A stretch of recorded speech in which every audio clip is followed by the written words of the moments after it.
Hello there, ladies and gentlemen. Welcome to another episode of the Victorious Ones podcast, a place where gaming meets comics, meets sports, meets movies. In this case, along with music as well as inspiration. Of course, I'm your host, King Von Jr. You can follow me on social media. Sorry about that. On social media, on Twitter at 301 King Von Jr.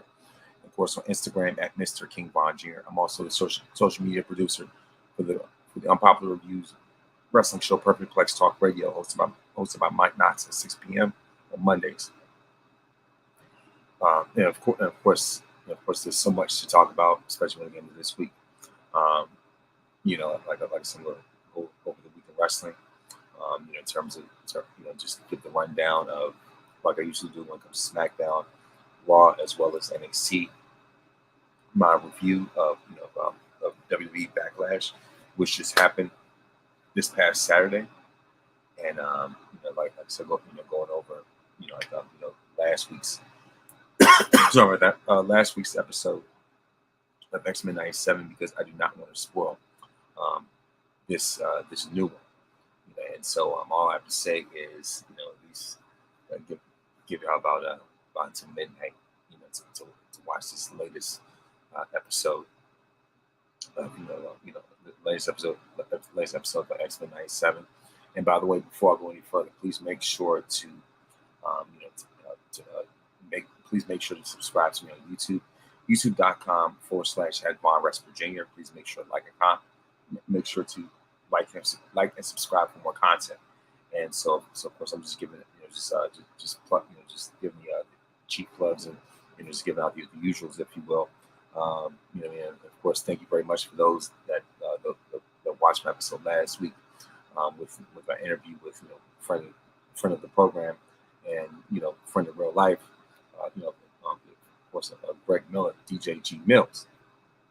Like I said, great conversation about the draft and whatnot. And so like I said, for those that saw it, thank you very much. I really appreciate that. And like I said, it's just so much so much going on.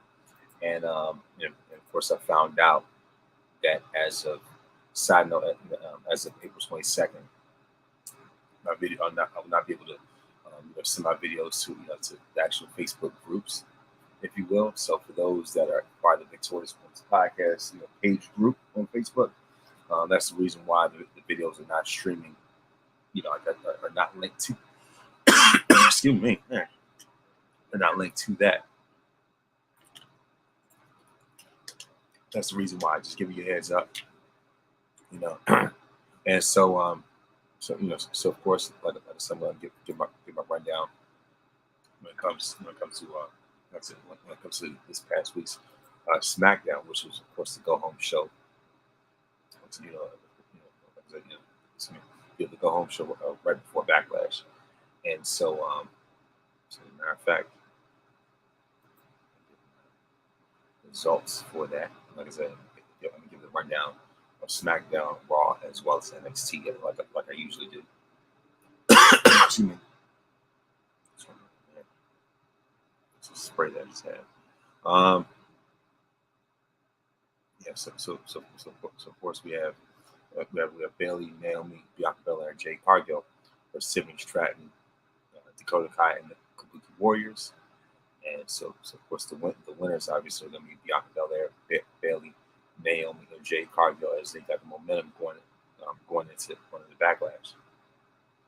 Next match of that night was New Catch Republic versus Authors of Pain. And side note, side note, there was even a segment, the backstage segment of SmackDown, in Nick Aldis's office where Carmelo Hayes, approaches him, and so he's talking about trying to ruffle feathers, ruffle up feathers, of course on the blue brand on SmackDown, and so of course there's even a tweet that says, "When's the last time you shot Bobby?"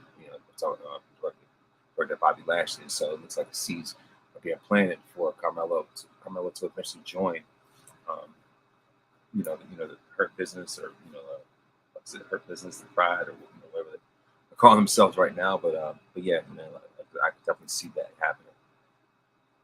But of course, like I said, we have New Cash Republic versus the Authors of Pain, and the winners of this match are the Authors of Pain.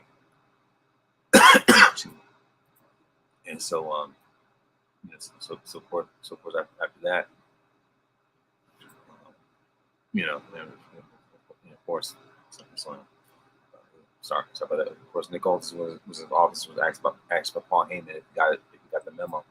All it said is, that there's requests to have Orton and KO versus versus Solo Sikoa and Tama Tonga for Backlash was denied. So Heyman tried to get that match pulled, but obviously that didn't happen. The match still went on, and and of course Paul had admitted that he hadn't spoken to the Tribal Chief Roman Reigns since WrestleMania 40. And which apparently is alluding that Roman never actually removed himself from the draft. And of course, Nick Aldis dared Paul Heyman to try to pull Orton and Owens from the Backlash match on the RKO show, the KO show. Kevin Owens segment. And of course, of course, so of course for the KO show, like I said, Randy Orton comes out, and of course Kevin Owens then makes his way out and introduces the show, and then of course Owens spoke to the crowd in the French language, obviously because he's French Canadian, because he's from Quebec, KO is from Quebec, so of course a very large French-speaking population out there in Canada, and of course Randy Orton, definitely love to hear the crowd chant his name, and like I said, I have to admit that crowd in France is amazing. Like those international crowds, they love WWE, especially when it comes to Randy Orton. The fact that they knew each and every line to the song Voices speaks volumes, and speaks volumes in and of itself. And so,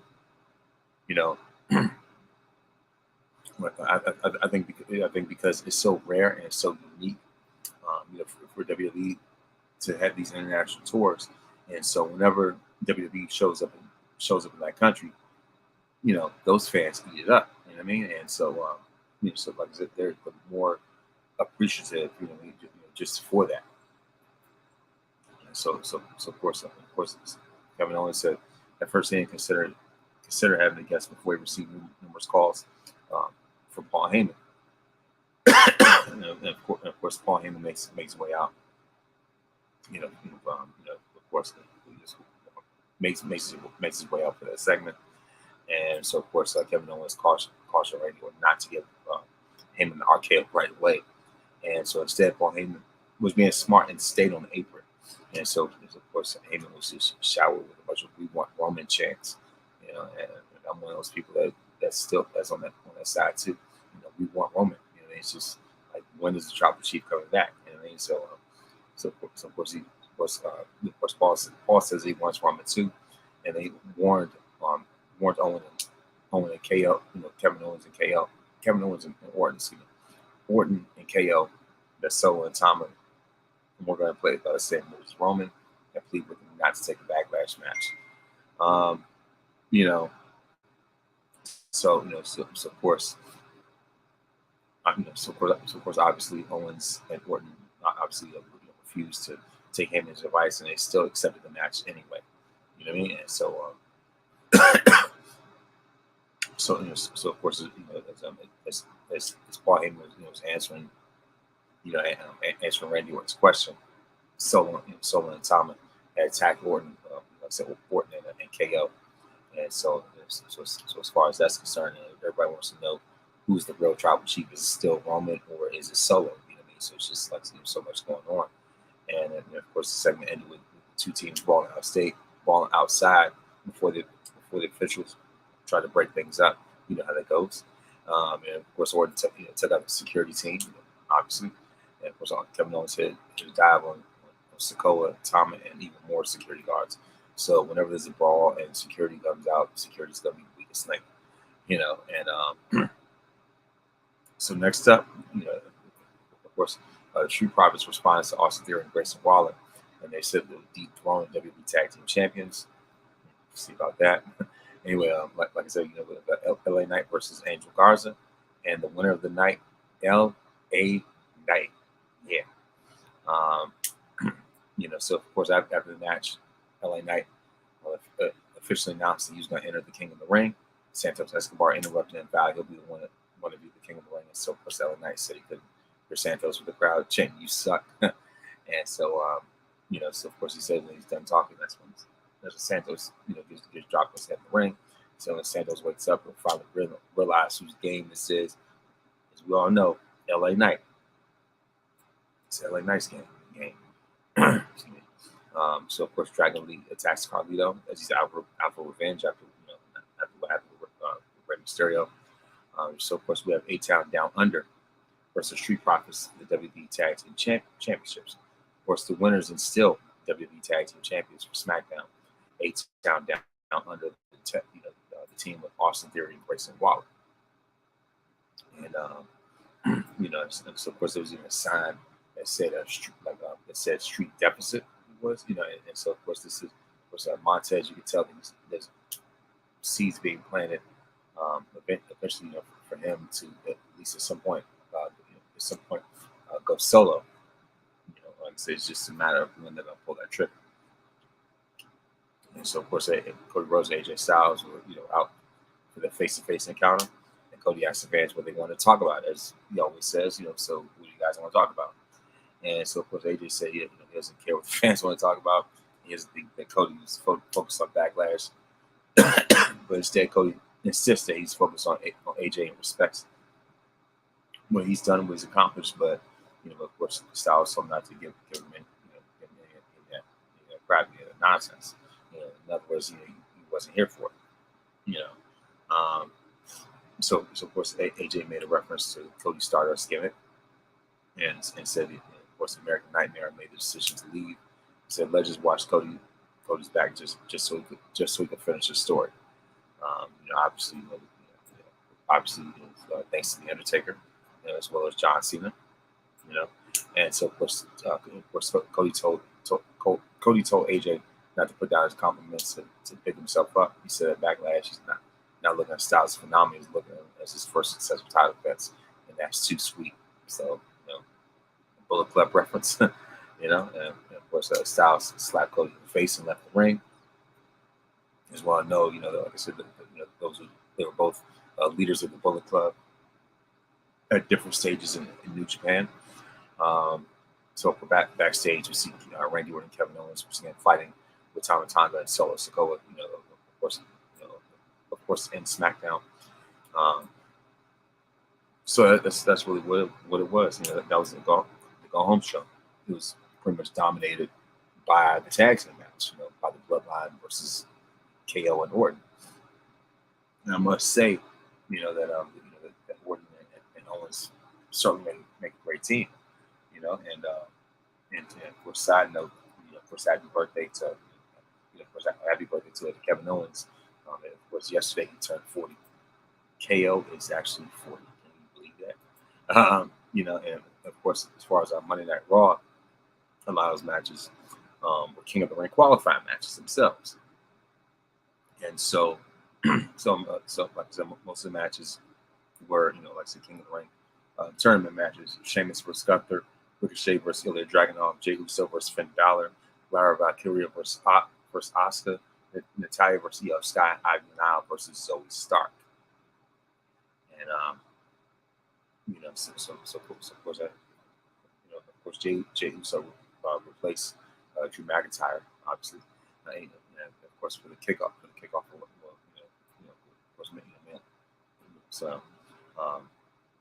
So of course, Drew McIntyre versus Finn Balor was originally scheduled for Monday Night Raw, but Raw general manager Adam Pearce revealed that the Sky's Warrior, Sky's Crybaby, was magically disqualified from competing. So the natural replacement would be Jey Uso. So the Judgment Day kicks off Raw as we have Jey Uso versus Finn Balor, and the winner of that match was, of course, was Jey Uso to advance to the next round of the King of the Ring. So of course we all know that Damien Priest's apology to the Judgment Day certainly felt forced, and it was formal rather than assertion of a champion who generally feels sorry for holding his team, for holding them accountable. And so of course, like I say, of course, Jey Uso's popularity is definitely at an all-time high right now, and so it only makes sense, that he would not get eliminated, from the King of the Ring.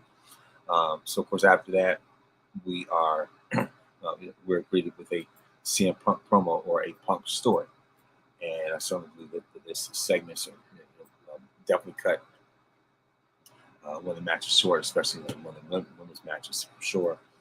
That's usually what happens. So, of course, moments after Drew McIntyre drove off, CM Punk arrived at the XL Center in Hartford, Connecticut, and made his way to the ring. So, of course, Punk sits down, like he usually does. It's funny how Drew last week did the same thing as far as the CM Punk, CM Punk sit down promo. As a way to troll Punk. But anyway, of course, Punk cut another scathing promo on McIntyre to the delight of the crowd. Everybody loved it, and there was not much in the way of storyline development here. But it was just Punk, live mic, it's just the audience that wanted to hear it. It's almost a great recipe for success. And so of course, Punk. If you listen carefully, he was taking some quotes from Kendrick Lamar, saying, of course, he's talking about how Drew hates the way that he walks, the way that he talks, the way that he dresses. I mean, before it was, to me, it's a great song anyway. Of course, shout out to Kendrick. But yeah, as far as that, that's what it is. And of course, Punk was telling the fans to tweet Drew so that he can turn around and come back to the arena. But obviously none of that happened. But, like I said, just Punk, just ephering Drew McIntyre like normal. And shout out to the Public Enemies for the video edit that they did where they played Kendrick's "Meet the Grams" in the background as Punk was cutting his promo. Okay, you know what I mean? So of course that feud is everywhere. Like, you cannot escape that conversation right now. You know what I mean? It's red hot. So then the Queen of the Ring tournament match, we have Natalya versus Io Sky, of course. And the winner of this match is Io Sky. It just so happens that just so happens that Monday Night Raw was the day right before what would have been Owen Hart's 59th birthday. So Natalya lost the day before Owen's birthday, but also at the same time, rest in peace, Owen Hart. Today also happens to be Io Sky's birthday, and Io happens to happens to turn 34. Very fascinating. How about that? So yeah, so of course the former WWE Women's Champion Io Sky defeats Natalya to advance in the King of the Ring tournament. But at the same time, it's just like, I'm not that surprised just because Io just came off of losing the title to Bayley at WrestleMania. So like I said, she's still very much fresh in that title contention and that conversation. Yes, so of course, pretty, of course, Dakota Kai revealed after that Asuka's injured, and she'll be standing in Empress of Tomorrow against Lara Valkyria later that night. So so it's just like, why still advertise an Asuka match now that Asuka has a replacement? So next up, we have the King of the Ring, to turn the Ricochet versus Ilya Dragunov. Great match. The winner, of course, is former NXT champion himself, Ilya Dragunov. And of course, Dragunov has definitely been on a roll since he joined the main roster. He's not missed a beat with wins over Shinsuke Nakamura, even though that was before the draft. It was like a night of WrestleMania. But of course, that was a huge win over someone like Nakamura, and then another huge win over someone like Ricochet. And You know, what I mean, of course, like I said, you know, think about it, Mad Dragon definitely used very intense strikes to cut off the half line. The half line of the WWE Speed Champion. Like I said, let me correct that. You know, the WWE Speed Champion himself, Ricochet. So of course, Dragunov, like I said, he uses intense strikes, like I said, to cut off, Ricochet's momentum and his half line, repertoire, and utilize the running forearm to flatten Ricochet. Of course, flatten Ricochet to secure the victory. And backstage, they showed Ricochet with the chest out just that was just like just it was like blood red, if you will. You can tell that dude was definitely going through. He's definitely going through a war, and of course, Dragunov is very heavy-handed, obviously. Like the Ricochet had a bunch of like just how he moves checks, and so of course, like I said, Dragunov showed no mercy, and you could tell that Ricochet must be getting frustrated by taking L after L after L, and and just how Ricochet felt that apparently feels that he's been taking way too much um, from people, and so you could tell he's pretty much frustrated, especially for a guy that cosplays as Sparrows. As a matter of fact, Ricochet even cosplayed as the Green Ranger is still lost. So we may see him cosplay as villains in the future. If he decides to go heel. So with this win, Dragunov is going to go up against Jey Uso in the next round. And so, so of course, if that doesn't show what Triple H sees in Dragunov, nothing else will. So clearly, Triple H is highly invested in Dragunov and his rise to success. And so of course, but at the same time, it just goes to show that that Triple H and the main roster how they respect NXT. I mean, after all, Triple H, was initially running NXT himself anyway, and now of course, his BFF, his best friend Shawn Michaels, is running NXT. So, so of course, Triple H is obviously going to look out for HBK's talent and make sure that they're covered.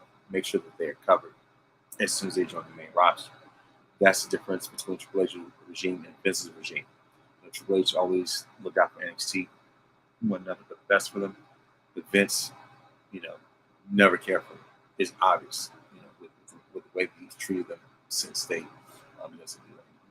with the way that he's treated a lot of talent since they went to the main roster, And so, like I said, Dragunov's rise is proof that the future of NXT, that transition is going to be smooth, and that the NXT roster is going to be in great hands once they join either Raw or SmackDown. Once they get that call up. So of course, with the Queen of the Ring tournament, Ivy Nile versus Zoe Stark. Your winner, Zoe Stark, to advance. Then we have Big Bronson Reed versus Chad Gable. And this match ends in a no contest. Of course, as the action intensified, Sami Zayn hit the ring and attacked Chad Gable, unleashing Lisa rage when the guy that beat him down in front of his own family in Montreal. And so the fight between Sami and Chad ended with Bronson Reed attacking both of them and leaving them lying in the middle of the ring. And so we could be seeing a three-way. We could be seeing a triple threat intercontinental title match between Sami Zayn, Chad Gable, and Bronson Reed for the IC title. It's it just seems like it's very much inevitable. And sorry about that. Anyway, back to business. But anyway, so of course, meanwhile, Backstage, like I said, Carlito pitched to Damian Priest, and Judgment Day, mutually beneficial partnership. So he may be a partner with the Judgment Day. And so of course, it was also a great video package that highlighted Lyra Valkyria ahead of her Queen of the Ring match. And then we are treated to a Becky Lynch promo. So of course, Women's World Champion Becky Lynch joined Michael Cole in the ring for a special sit-down interview. And so of course, Lynch put over the young stars who forged the future of women's wrestling before eventually being interrupted by Liv Morgan, or should I say Liv Morgan. So of course, we said tense back and forth between the two as Liv reveals her purpose to take everything away from Rhea Ripley and win the Women's World Championship. To do that, she has to beat the man that King and Queen of the Ring on May 25th. This revenge tour, whoever it is. The fact that she beat Nia Jax last week was ridiculous. It's insane. So of course, like I said, we all know what the purpose of this global revenge tour, this revenge or property tour is all about. Taking everything away from her. Yeah, she was something to Rhea away from us as fans. Thanks a lot. And clearly she's trying to take Dominic away from Rhea as well. From what it's looking like, then Damage Control attacks continue to attack Lynch and Morgan. Sorry about that. Of course, Damage Control attacked Becky Lynch as Liv Morgan bailed. Lyra Valkyria make the save, setting up the nice next match. And so, even though this match was, even though this segment, like I said, there was a lot to go, a lot to offer, at least like the groundwork for women who are going to face Becky in the near future. And so, of course, it also further established the respect that Becky has for Lyra, of course, beat her for the, beat her for the NXT Women's Championship. Of course, it's going to potentially set them up to be associates and friends and on the show. At least like a mutual respect for each other. Because I know at the press conference for Survivor Series War Games, when Shanta Wilkins from of the Job Series podcast went to the program, so when he was like, of course, when he was asking them, about asking them about like pretty much the future of the women's division in terms of who they like to have dream matches with whatever the case was. I know Charlotte put over Tiffany Stratton, and Becky put over Lyra Valkyria. So obviously Becky has been keeping very strong tabs on Lyra. They've been in the ring together, so so they certainly have the type of chemistry, and so I wouldn't be surprised if Becky picks Lyra to be sort of her successor, if you will. Like I said, with that segment, not much to really say about that. But anyway, speaking of, is the next match in the ring tournament qualifier: Lyra Valkyria versus Dakota Kai, and the winner, Lyra Valkyria, in order to advance. Then in the main event, we have the King of the Ring tournament with Sheamus, the Celtic Warrior, versus the Ring General, Gunther. And I must say that this match was another, just classic encounter. Between two powerhouses. And it was, just the physicality of it all. That like I said, if anything, that speaks volumes for itself. And so of course, the other thing is they seem to love to just absolutely beat the life out of each other. And of course, they've been known putting on great matches whenever they're in the ring together. Whether it was Clash of the Castle back in 2022, that match was critically acclaimed. As a matter of fact, they even received a 5-star rating at some point. There was also the triple threat at WrestleMania 39 of Walter Gunther, Sheamus, and Drew McIntyre. Like I said, it was another special match in itself. So whenever like I said, So, Sheamus and Gunther in the ring, they're known to, um, have great chemistry. And this past Monday was no different. And the winner of this match by submission, Gunther. I mean, the thing about it with the way they hit each other, hit each other on the chest, it's just like the chest would just blood red, beat red or whatever. And man, it's of course, I mean, and plus the camera caught their handprint of Sheamus' shoulder. How physical this match was, and so of course, Gunther goes on to advance in this King of the Ring tournament. And then finally, now it is time to talk about NXT.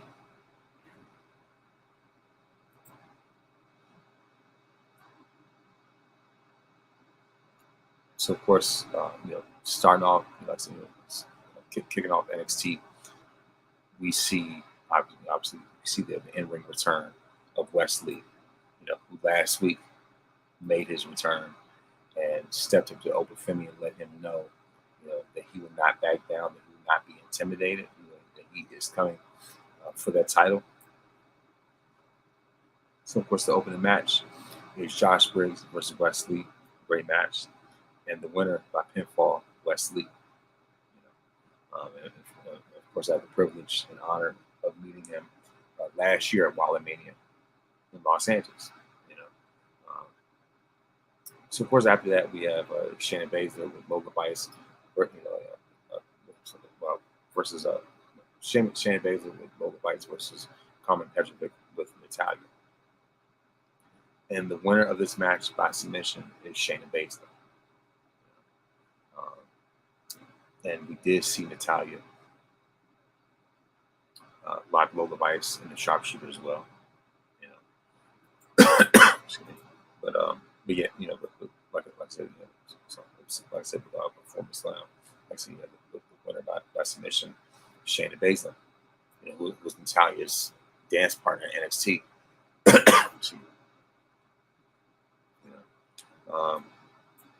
Then after that, we have the No Quarter Catch Crew versus Tyson DuPont and Tyrick Igwe with special guest referee Stacks.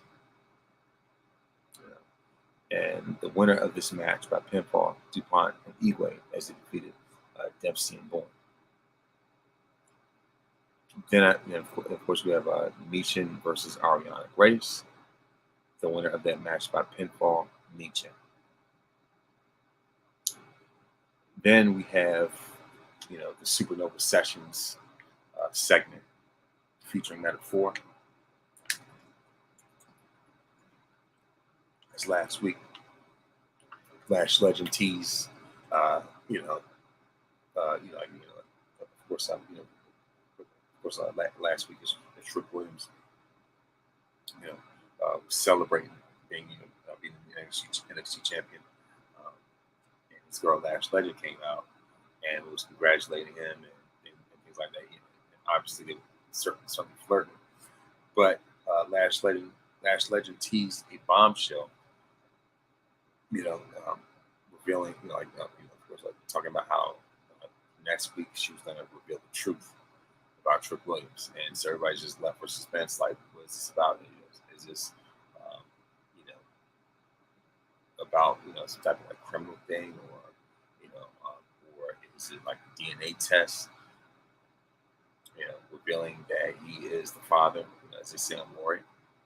Is it something like that? At first, I thought it was a DNA test. That was in the envelope. So then this week, we have Metaphor.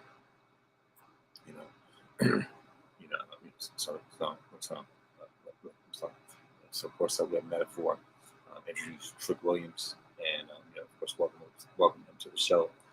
And then, of course, Lash Legend revealed a picture of Noam Dar's foot under the rope in a match, calling Trick's title reign fraudulent. Trick was not amused, and of course, he was glad to accept the match with Scottish Supernova, Noam Dar.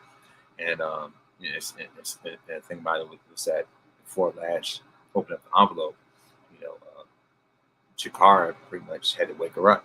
Like hurry up, come on now. Like Jakara had to tell her to snap out of it.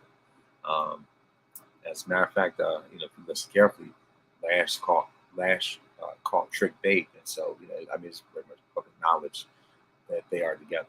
I mean, it was truly confirmed on TV when they had that kiss. So I mean, nothing new under the sun, right?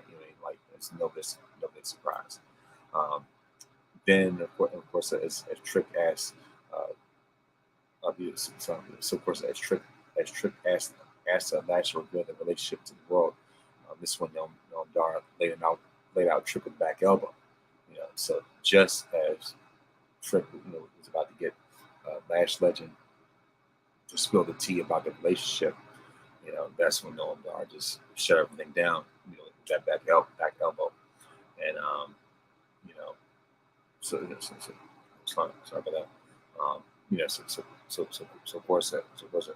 Of course, with that being said, Noam Dar actually challenged Trick Williams for the NXT Championship, and it's just like this segment didn't really do much, and Trick himself even admitted that his time was wasted in that segment. So it's just like like all this suspense for nothing. That's really what it was. Um, it really was just for the sake of trolling, and so on.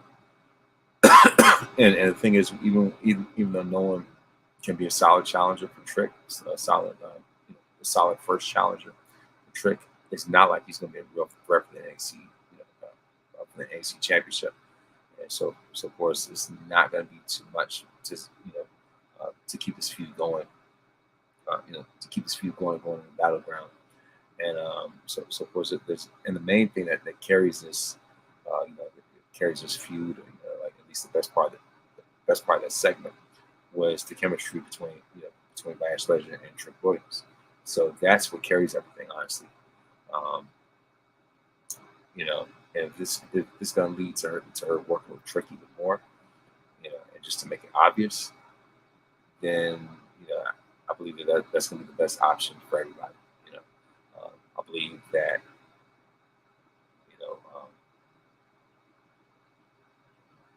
her time in metaphor is pretty much numbered, especially now that Trick is involved, and and we have the storyline or a feud, whatever, between Trick and Noam Dar, and so I believe that at the end of the day, Lash is going to pick Trick over metaphor.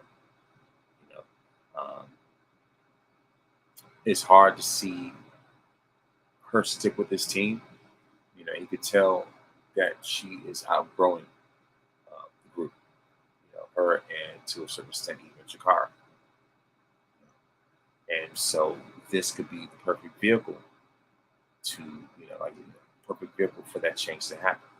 If anything, if this leads, like I said, leads to Trick and Legend, Lash Legend, like having more time together, working together, then that could certainly be the best choice moving forward. For her and everyone. So then we have Fallon Henley versus Kalani Jordan, the winner by pinfall, Fallon Henley. Um, of course, then we have Duke Hudson from Chase U versus Lexis King, and the winner of that match by pinfall is Lexis King. And then of course, we also have the NXT Women's Championship match with Roxanne Perez versus Chelsea Green. And of course, the winner by pinfall, and still your NXT Women's Champion, Roxanne Perez. And so Roxanne was able to overcome Chelsea's, craftiness and just all out trickery. And like I said, Roxanne was able to overcome um, Chelsea's craftiness and trickery, and took her down with Pop Rocks, the Pop Rocks finisher to retain the NXT Women's Championship. You know, um, and the thing about it is that like I I said, it was. I would say this match, was certainly better than expected. More, like I said, pretty much more than anything. So overall, I would say that I've been very impressed with, like I said, with the weekend wrestling, and so now it is time to move on to Backlash itself. And some full disclosure, I am actually watching. Uh, I guess it's not, full disclosure. I've gone back on Peacock. I've gone back on Peacock, to watch the replay. And so, of course, without further ado, I'm going to give the rundown of the Backlash card as far as um, as far as the results. So the opening match was the Bloodline versus Kevin Owens and Randy Orton. Winners of that match, the Bloodline, and just looked at how vicious and how savage they were to KO. And I was like, man, but overall, it was a solid, great match. Like I said, it certainly did not disappoint. And then we have a triple threat match for the WWE Women's Championship with Bayley versus Naomi versus Tiffany Stratton. And Bayley looks absolutely amazing.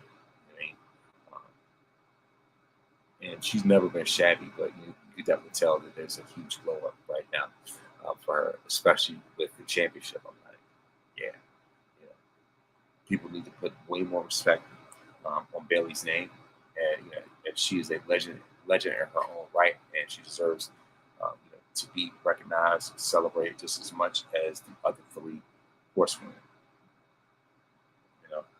And so of course your winner and still the WWE Women's Champion, the role model herself, Bayley.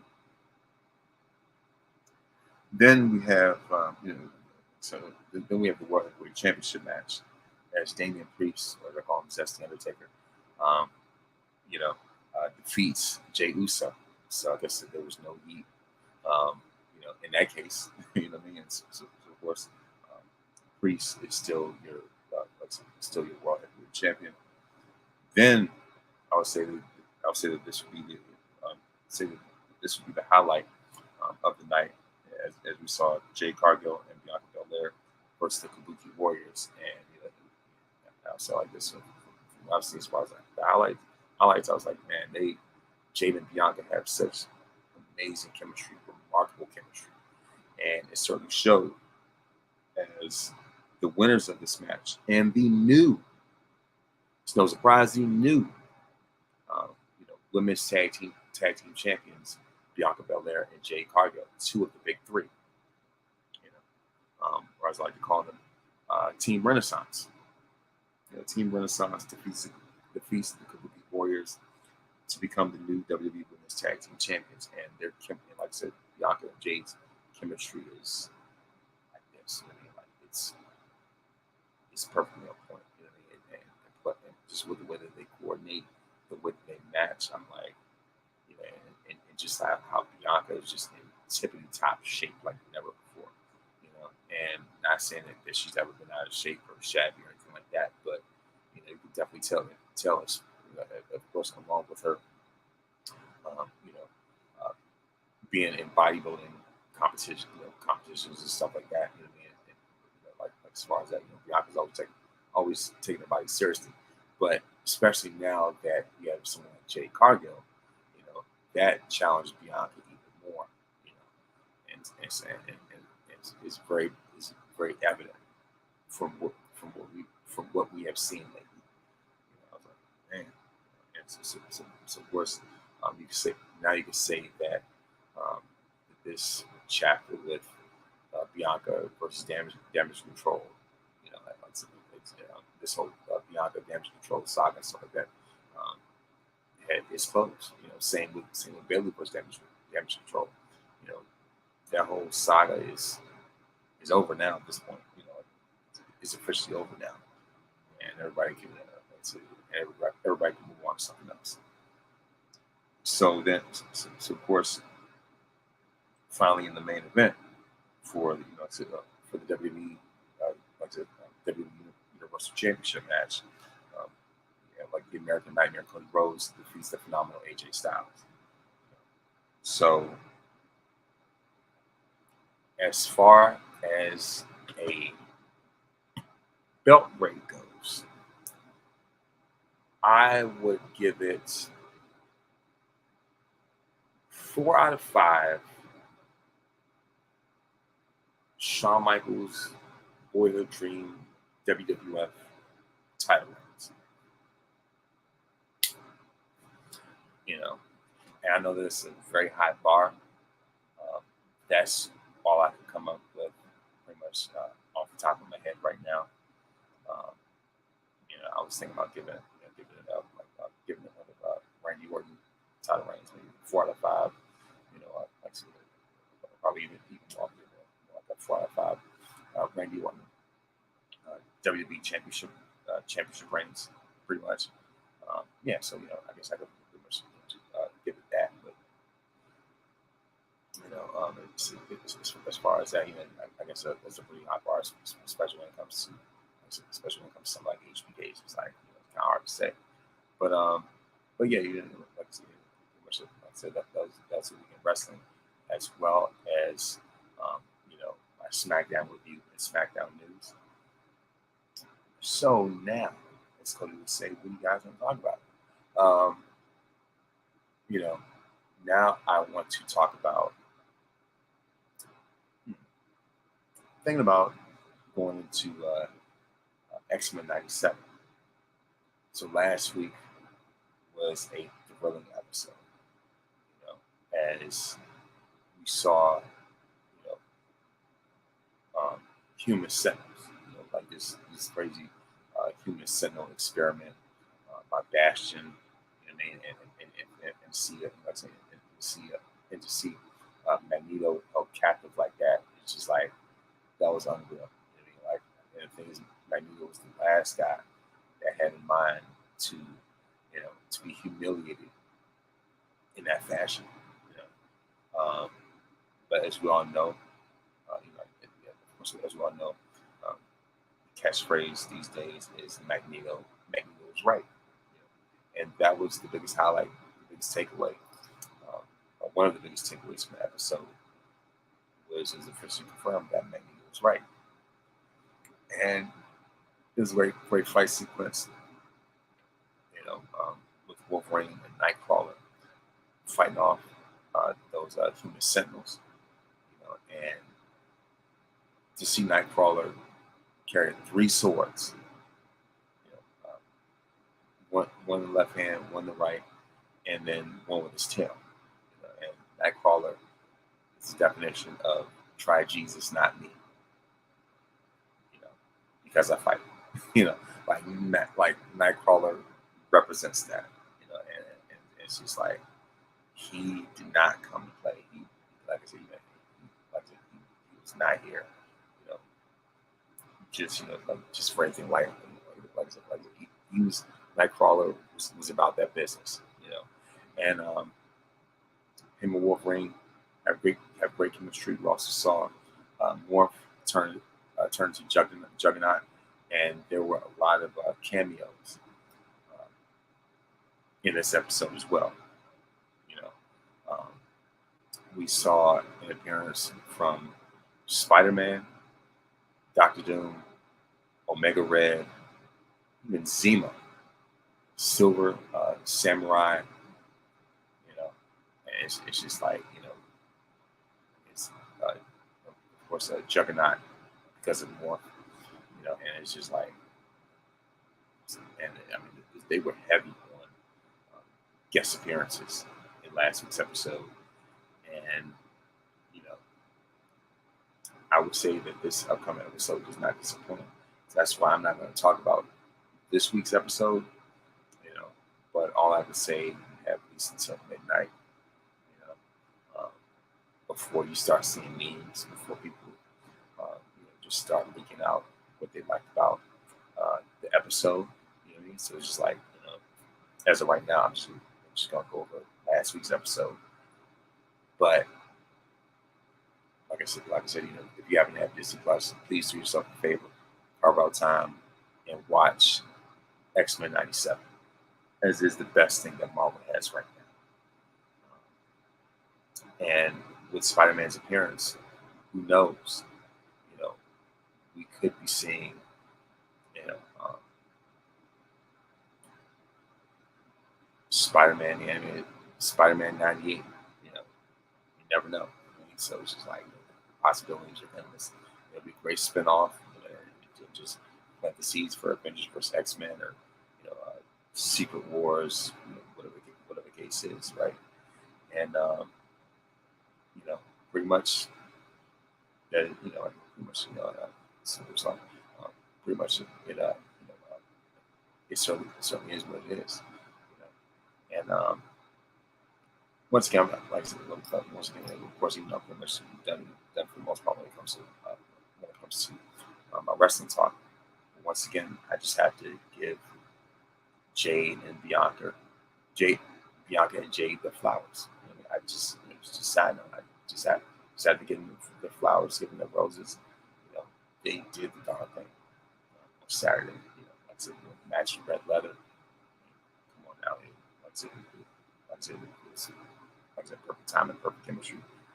Like I said, it's just like I said, just want to give them one more shout out. That's all I have to say. But yeah, like I said, of course, back to X-Men '97. I mean, it's just like their storytelling, their writing is just unreal. And as I always say, this show is really geared towards the adults. It's geared towards the demographic of adults that grew up watching the original show. So they updated, their writing. They updated their storylines to fit more into 2024. Perfect example. That's why Morph is considered non-binary. Because because the fact that X-Men as a franchise knows how to read the room. Let's just put it that way. Like I said, they are the X-Men series are probably the most culturally aware, comic book series probably that I've ever seen. It just, like I said, just different topics they cover. Just in animated form. Like that's just what makes the show so special. The show so remarkable and just straight magnificent. And so of course another thing I need to tackle, and there's no way to escape it, and that is the Kendrick Lamar versus Drake feud. And as a matter of fact, let me backtrack one more thing. How could I continue to go into to talk about this show, like to continue to do this podcast, and not mention that this past weekend, WWE announced, they revealed that WrestleMania 41 will officially be in Las Vegas.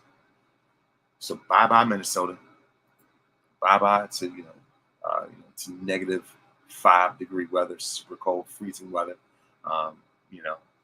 Like I said, people Las Vegas, baby. WrestleMania 41 in Las Vegas. It just so happened to be on Easter weekend. So man, but still at the same time, it's just like one of those things. Just like I've never been to Vegas before. And here's the thing about traveling for wrestling.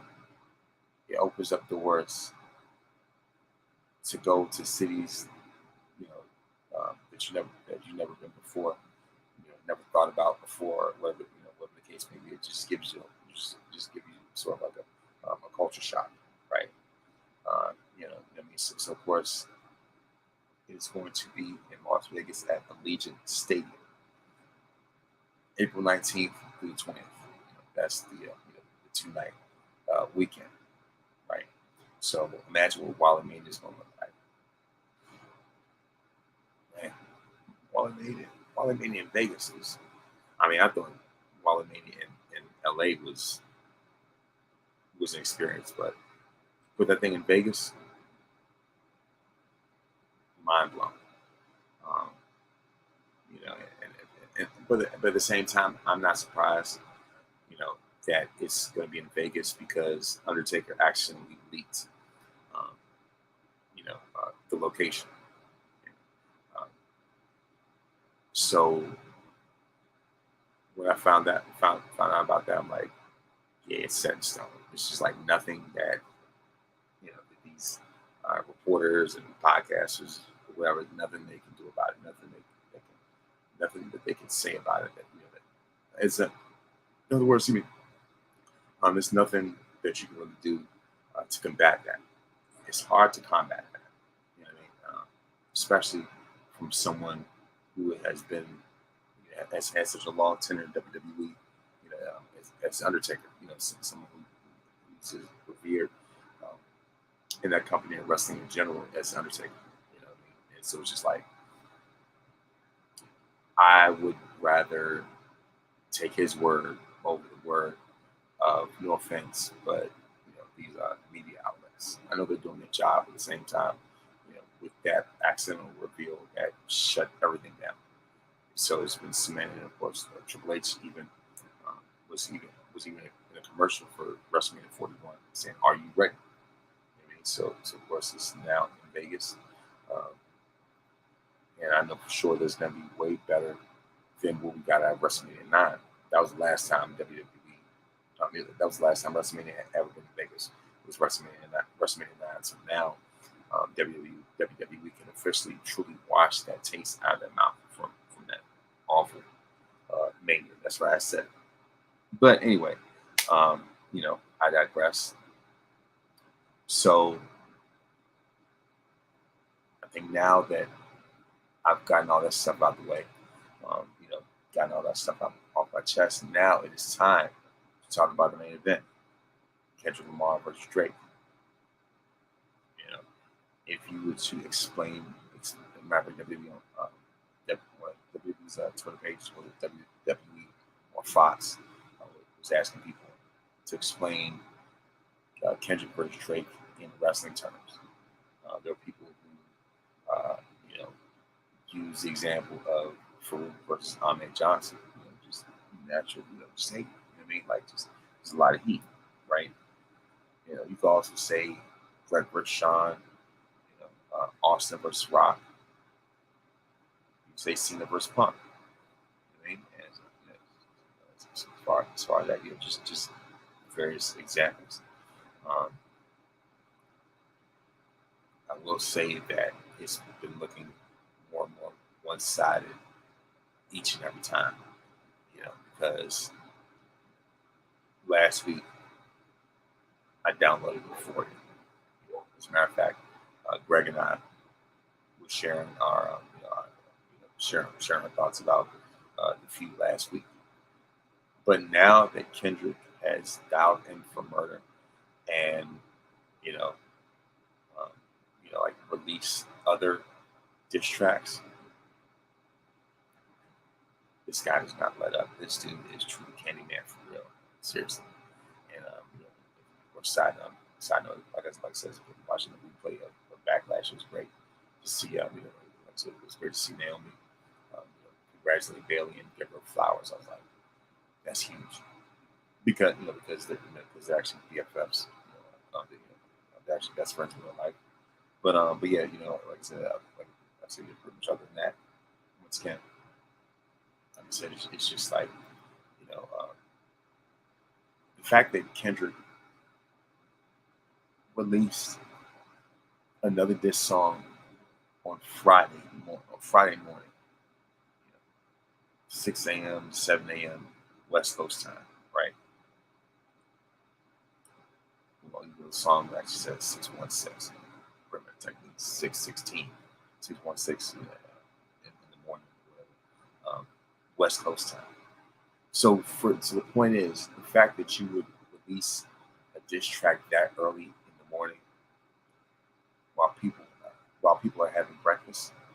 So you chose violence over breakfast. As I said on Facebook, that's what you call nasty work. That is ruthless. That is some straight up nasty, nasty work. To release a diss track that early in the morning on a Friday, dude. On a Friday. Like, man, I mean, he has, this dude Kendrick has so much ammunition on Drake, it's ridiculous. You know what I mean? And just the stuff that he's been revealing, you know, especially in Meet the Grams as well. I mean, like, it really just really just on each diss song. You know, whether it's Euphoria, 616 in LA, Meet the Grams, which really took like just a super dark turn. I have all the, like I said, I have all the songs that Kendrick has done in this feud. I mean, that one, man, especially with that piano playing in the background, that just made it even creepy. Like just, man. But I mean, on a lighter note, I will say that the song "Not Like Us," I think that's truly like I would say that that's truly the lip slam, truly the final nail in the coffin when it comes to this feud. You know, I mean,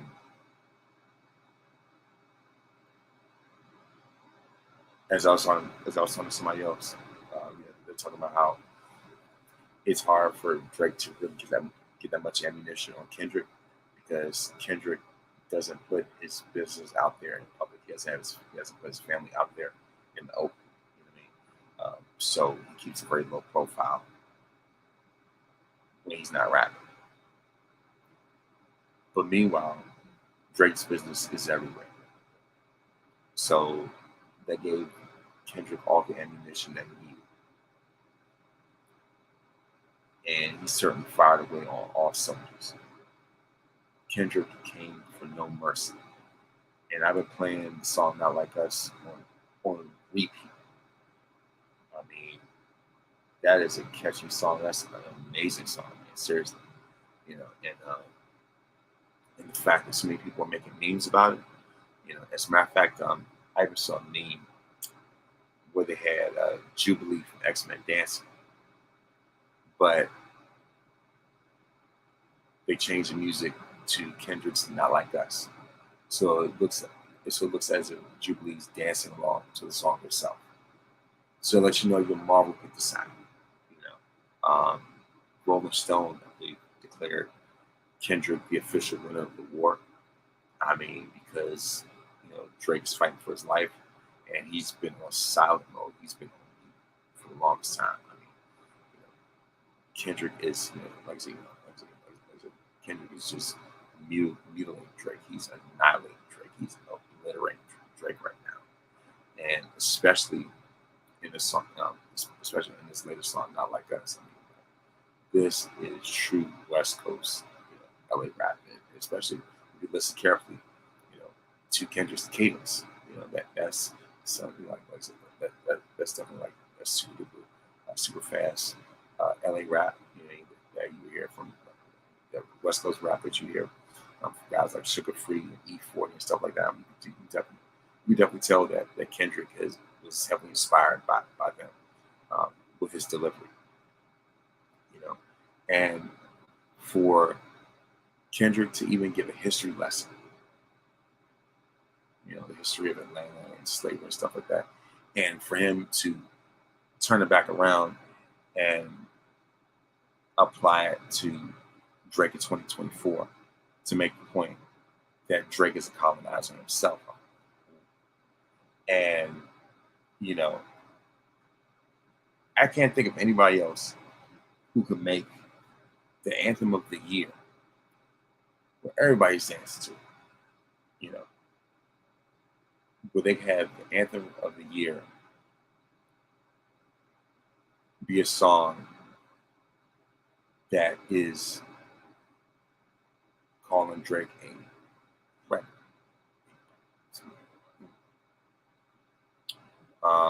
You know, expression. You know, like I said, point of advisory, if you will. You know, this disclaimer. But like I said, you know, it's the fact that Kendrick put those allegations, you know, put that stuff out there like that. You know, the fact that the biggest song on iTunes of the summer of the year so far is a song where Kendrick is, you know, defaming, you know, Drake's character. You know, he's calling me, you know, that word right there. And like, just call it what it is. You know, just saying that, you know, that they, you know, that Mr. Graham is displaying, you know, very predatory behavior. To the point where when you look on the cover of the song, they show Drake's house, and they have these red, you know, markers, which represent, you know, to let people know, you know, when a predator is in the neighborhood, you know, is on watch. You know, I was like, you know, and that's the way of being able to, you know, to mark marking ones in the area. So clearly, so Kendrick saying there's a lot of people like that, a lot of, you know, a lot of pervs, a lot of shady people, you know, in Drake's corner. So, man, and just Kendrick, there's a science to the way this dude raps, you know, and like, you know, like it's just like I mean, even the samples, you know, like I said, the references. Kendrick throws all kind of Easter eggs in there, like Marvel. Even when I found out, I mean, I already knew about the Teddy Pendergrass sample before you, but there was even another sample that goes even further. At the very beginning of that song, there is, you know, there's a soundbite that's played backwards, that's rewind. But if you play it forward, it's actually a sample of Richard Pryor from The Wiz. You know, calling himself a fraud and stuff like that. You know, like at the very end of the movie, when it was revealed that Richard Pryor was The Wiz the whole time. So Kendrick takes that clip and uses it as and samples it for, you know, to be a part of the song. You know, you know, and like I said, his sampling technique is out of this world.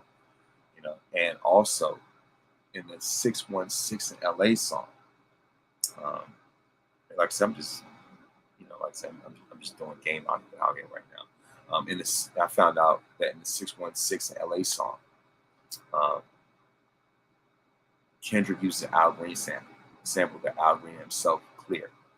And the crazy part about it is that there's somewhere, I think that like Drake's dad was like one of Al Green's guitar players or something like that. I was like, man, this is this is some next level like messiness altogether.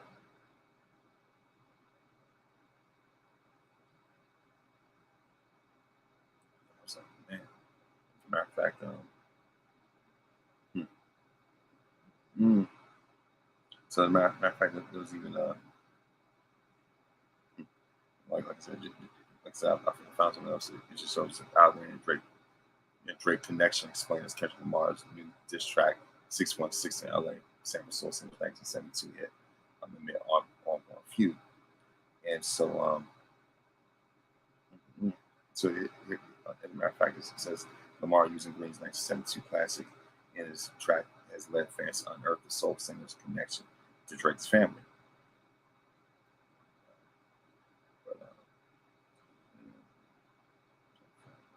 oh yeah, anyway, so it says while the reference might seem obnoxious, fans online unpack the song and unearth the connection between Al Green and Drake's family.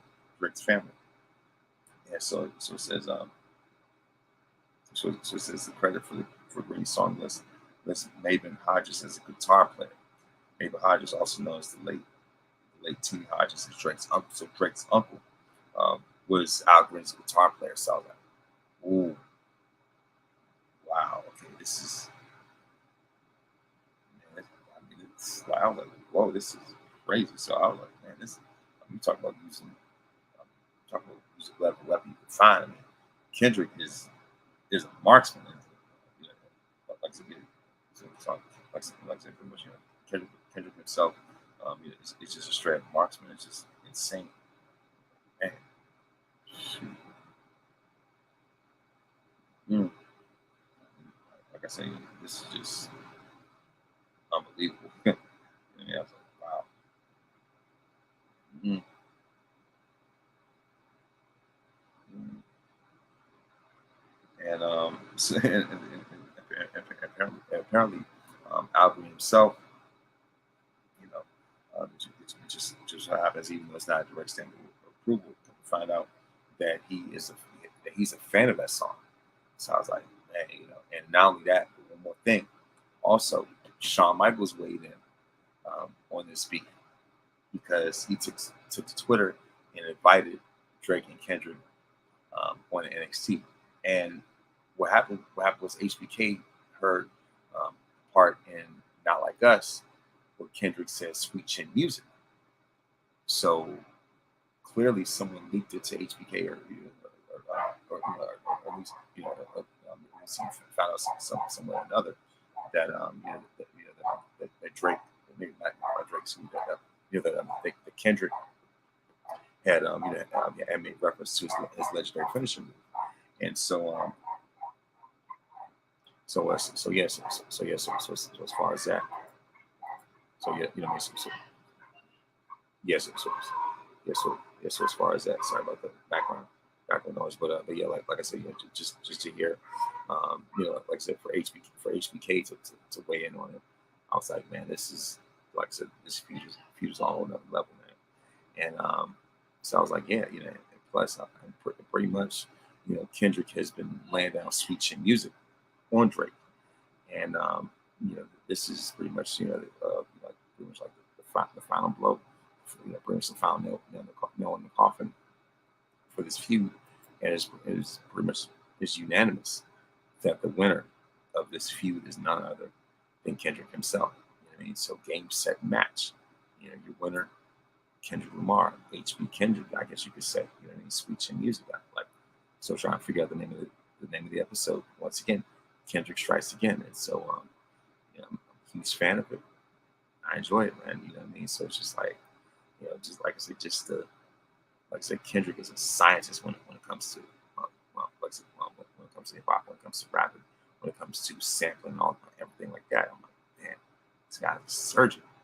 And he dissected Drake and bred him for filth. Man, I mean, just like out of the songs it says, what a wonderful thing this is. To paraphrase. Um, and I was like, yeah. So pretty much that concludes. I said, and one more thing also. I've already, I'm pretty much more than halfway through 2K24 showcase. So when I'm done with that, I'm going to give my official, review down the line of WWE 2K24. But yeah, you know what I mean. Like, of course, that concludes tonight's episode of the Victorious Ones podcast. I know that went a little bit over time, a little bit extra, but yeah, you know what I mean. Like I said, it's a great episode. Thank you very much for those, for those watching. I really appreciate it, and of course, like I said, once again, please make sure, like I said, to like and subscribe on YouTube. Please make sure to continue to follow myself as well as my podcast on social media, as we have more great things ahead in the future. Thank you very much for watching, and have a great night.